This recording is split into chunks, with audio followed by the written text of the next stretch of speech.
The new budget deal allows Congress to spend 5% more in the coming year than originally planned. Now the hard part. Lawmakers have given themselves only until December 11th to complete this entire trillion-dollar piece of the federal budget, including how to spend that extra $50 billion.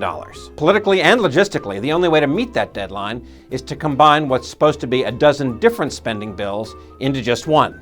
Omnibus is the fancy word that Congress likes to use for these budget monsters. Catch-all is a word that works just as well.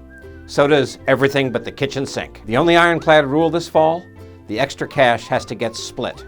The military gets a little more than half of the enlarged pot of money, and every other program has to fight over the rest. Health research, labor programs, and aid to education claim about 1/3 of that domestic half of the pie. The rest is divided among food safety, federal prisons, energy research, NASA, national parks, foreign aid, housing for the poor, veterans benefits, airport security, air traffic control, and everything else. There are literally thousands of decisions to make, and the Republicans running the House and the Senate don't always have the exact same ideas, let alone share the spending priorities of President Obama. Still, getting the omnibus done on time would be pretty easy if splitting the difference over the money was all there was to it.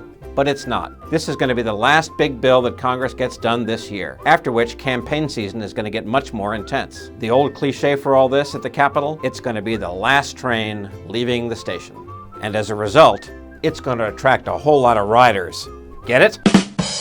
The Republicans don't like spending so much money, and they don't like many of the regulatory moves of the Obama administration. So they're hoping to sweeten the bad taste from swallowing all that spending by using the bill to make Obama swallow a whole bunch of restrictions on his policy ideas. Those issues range from regulations on e-cigarettes to power plant emissions, commerce with Cuba to stock trades on Wall Street, Planned Parenthood to immigration, the length of trucks to the definition of a wetland, campaign finance to the flying of the Confederate flag. That's an enormous amount of horse trading that has to get done, and there's a clear hierarchy for all that decision making.